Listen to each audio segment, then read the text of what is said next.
Hello everyone, let's start the class. और आज का हमारा टॉपिक है place value and face value part 2।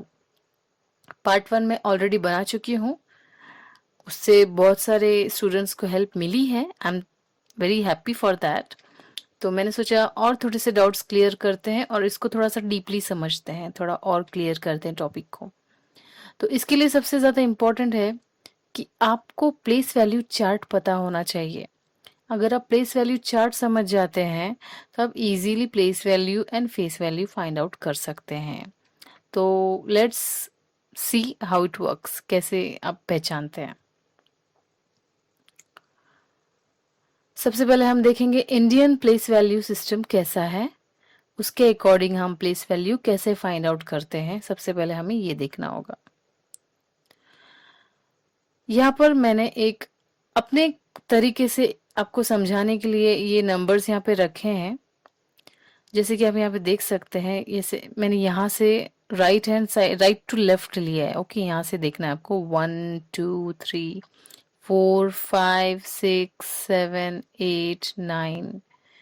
ये डिफरेंट नंबर्स दिख रहे हैं आपको। तो सबसे पहले तो मैं आपको ये बता दूं कि इंडिया में इंडियन प्लेस वैल्यू सिस्टम के अकॉर्डिंग आपके सबसे पहले जो कैटेगरी है वो आती है वंस। राइट हैंड साइड से हमें देखना है हमेशा। नेक्स्ट जो है वो है thousands, then lakhs and then crores. Okay, तो जब भी आप किसी भी नंबर को देखेंगे, चाहे वो 9 डिजिट का हो, डिजिट पर भी मैं ऑलरेडी एक टॉपिक बना चुकी हूँ, आप वो भी चेक कर सकते हैं। तो जब डिजिट्स 9 हो, तो अगर नाइन्थ पे एक नंबर है, नाइन्थ प्लेस पे, तो वो होगा क्रोर्स में, राइट, क्रोर्स की कैटेगरी में। अब इसमें आप और डीपली देखिए, हर कैटेगरी में। अब मैं कैटेगरी वर्ड यूज कर रही हूँ जिससे आपको समझ में आए। ये मेरा अपना तरीका है समझाने का, जिससे कि बुकिश लैंग्वेज में मैं आपको कभी टीच नहीं करूंगी, यू नो दैट। तो यहाँ पर आप देख सकते हैं, जैसे मैंने बताया कि हर कैटेगरी में, अब यहाँ 4 कैटेगरीज है, आपको याद रखने के लिए मैं ये वर्ड यूज कर रही हूँ, कैटेगरी। आपको याद रखना इंपॉर्टेंट है, समझना इंपॉर्टेंट है, चाहे लैंग्वेज किसी भी तरह से मैं यूज कर लूँ। तो फर्स्ट है वंस कैटेगरी। वंस में कितने कैटेगरीज आ रहे हैं, छोटे छोटे ग्रुप्स आ रहे हैं। देखो, ones, tens, hundreds, right. Thousands में क्या क्या आ रहा है, थाउजेंड्स है, 10,000 है। लैक्स में क्या आ रहा है, लैक्स, 10 lakhs। क्रोर्स में, क्रोर्स, 10 crores। अब इसको और समझते हैं। राइट हैंड साइड से जब भी कोई एक सिंगल डिजिट होगा, उसका मतलब है वो है वंस प्लेस पे। तो जैसा कि हमारा टॉपिक है प्लेस वैल्यू, अगर कोई एक सिंगल डिजिट नंबर है, अकेला है, तो वो कौन सी प्लेस पर होगा, वंस। अगर कोई और एक नंबर है जो किसी नंबर के साथ है लेफ्ट साइड में, हमेशा आपको देखना, प्लेस वैल्यू के लिए आपको राइट टू लेफ्ट ही देखना होगा, लेफ्ट टू राइट नहीं करते हैं। जैसा हम लिखते हैं वैसा नहीं देखना है। कभी कभी बच्चे गड़बड़ कर देते हैं, यहाँ से वंस, टेंस, हंड्रेड करना शुरू कर देते हैं और फिर उनके मार्क्स चले जाते हैं। तो आपको ध्यान देना है कि वंस यहाँ से आता है right to left. Okay, so ones place पे आ गया एक नंबर। अब ये सेकंड नंबर जो है वो है टेंस प्लेस पे। तो राइट टू लेफ्ट चेक करना है आपको, कभी भी ध्यान देना है इस बात पे। तो अगर एक नंबर है तो वो आ गया वंस प्लेस पे, सेकेंड नंबर आ गया कहाँ पर, टेंस प्लेस पे।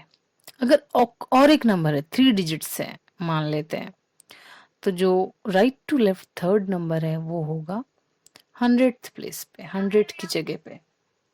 ओके, नेक्स्ट, अगर फोर्थ डिजिट है तो वो हो गया थाउजेंड्स की प्लेस पे, 1000 आएगा यहाँ पे। नेक्स्ट और एक देख लेते हैं, अगर और एक डिजिट आ गया तो वो होगा 10,000 की प्लेस पे।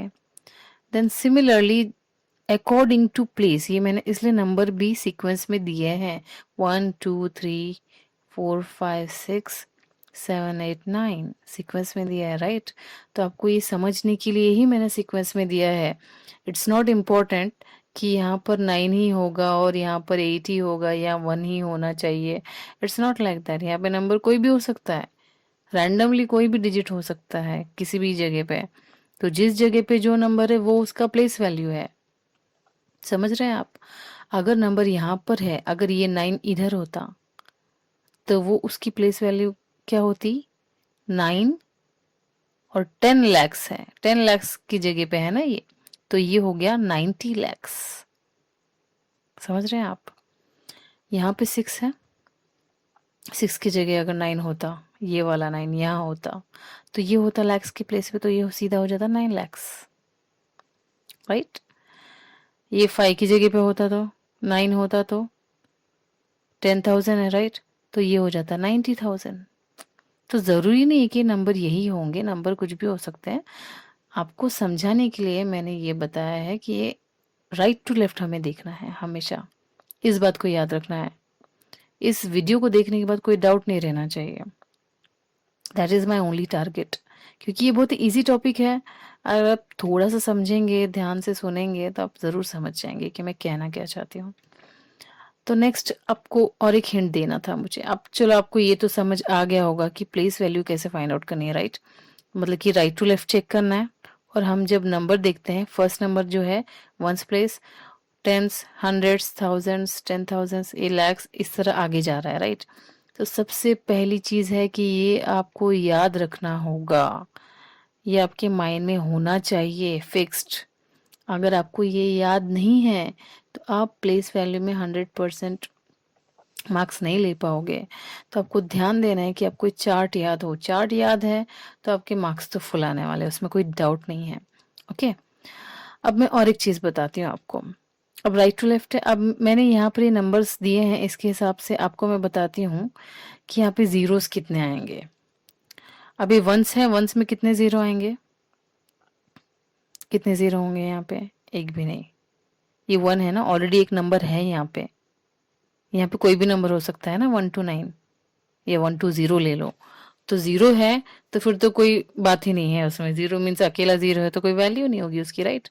वंस की प्लेस पे होगा, but that will be nothing. But अगर समझो यहाँ पे 2 and 0 होता, तो आप समझ जाइए, जब टेंस के नंबर सामने, टेंस जो है टेंस वाला नंबर, उसके सामने कितने जीरो होते हैं? 1। हंड्रेड्स के सामने कितने जीरो होते हैं? 2। थाउजेंड्स के सामने कितने जीरो होते हैं? 3। 10,000 के सामने कितने जीरो होते हैं? 4। लैक्स के सामने कितने जीरो होते हैं? 5। 10 लैक्स के सामने 6 जीरोस। तो ये चार्ट आपको हेल्प कर सकता है कि आप जीरोस भी याद रख सकते हैं। अगर क्रोर्स है, फॉर एग्जाम्पल क्रोर्स है, तो क्रोर्स के सामने आपको यहाँ साइड में देखना है, इसके नीचे मत देखना। जो नीचे है वो तो उसी की प्लेस है ना क्रोर्स की।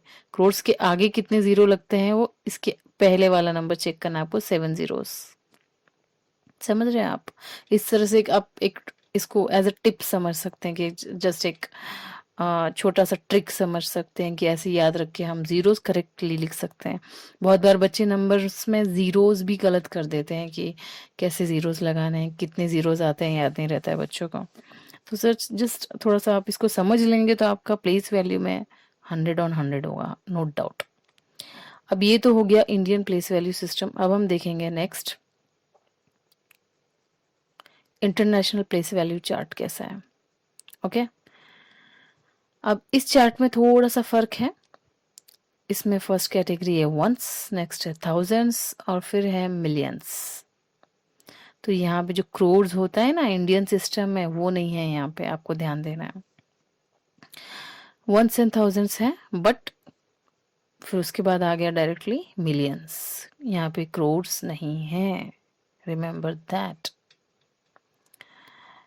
अब वंस के नीचे देखते हैं, ones, tens, hundreds, similar. Okay, next thousands, 10,000, 100,000। यहाँ पर ये थोड़ा सा फर्क आता है। नेक्स्ट डायरेक्टली 100,000 के बाद आ जाते हैं मिलियन 10 मिलियन, 100 मिलियंस, राइट। तो इस चार्ट को भी आपको उसी तरह याद रखना है जैसे मैंने पहले बताया इंडियन सिस्टम, सिर्फ फर्क इतना है यहाँ पे मिलियंस आते हैं, तो आपको उस हिसाब से याद रखना है, जीरोस का भी ध्यान रखना है। और जैसे मैंने पहले भी बताया कि यहाँ पे मैंने sequence wise right to left numbers दिए हैं, जिससे कि आपके जीरोस में इजी जाए। जीरोस कितने लिखने हैं, ये मिलियंस के सामने क्रॉस में देखना है, मिलियन यहाँ पर है तो इसके सामने कितने जीरो आएंगे, 6। ये 100,000 यहाँ पर है, इसके सामने जीरो कितने आएंगे, 5। ये 10,000 है, कितने जीरो आएंगे, 4। इस तरह से तो आपको पूरा चार्ट अच्छे से याद रखना है, और इसकी हेल्प से आप कितना भी बड़ा नंबर हो, आप इजीली उसकी प्लेस वैल्यू फाइंड आउट कर सकते हैं। तो मैं आपको एक चीज बताती हूँ, जैसे लास्ट टाइम भी मैंने लास्ट वीडियो में भी समझाया था कि फेस वैल्यू जो होती है दैट इज नंबर इटसेल्फ, मतलब कोई भी नंबर हो, कहीं पर भी हो, अगर इसकी फेस वैल्यू पूछी है तो इसकी फेस, एक मिनट एक्सक्यूज मी, हाँ, तो अगर इसकी फेस वैल्यू पूछी है तो ये क्या है, 3, तो 3 फेस वैल्यू है, सीधी बात है। बट अगर प्लेस वैल्यू पूछी है तो दैट इज हंड्रेड्स, तो 100 से मल्टीप्लाई कर दो, 300 इज प्लेस वैल्यू। अब यहाँ पर है, अगर 3 यहाँ होता तो उसका फेस वैल्यू क्या होता, 3 होता। नंबर जो है वो एज इट इज नंबर होता है, फेस वैल्यू वो नंबर, उसके आगे पीछे कुछ नहीं, जो नंबर है बस। और प्लेस वैल्यू उसके प्लेस के अकॉर्डिंग, कौन सी जगह पे है वो, राइट टू लेफ्ट चेक करना है, कौन सी प्लेस पे है चेक करना है, उस प्लेस पे जो वैल्यू है उससे उसको मल्टीप्लाई कर दो। जैसे यहाँ पर कौन सी जगह पे है, ये 100,000 पर है, राइट, तो इसका सीधा 600,000। Got it. तो आई थिंक अभी आपका डाउट तो क्लियर हो गया होगा। फिर भी अगर कोई डाउट है you can ask me in the comments. Thanks for supporting, keep watching, keep learning. और अभी तक आपने अगर मेरा चैनल सब्सक्राइब नहीं किया है तो जल्दी से मेरा चैनल सब्सक्राइब कर दो। अभी के लिए बस इतना ही, मिलते हैं नेक्स्ट वीडियो में।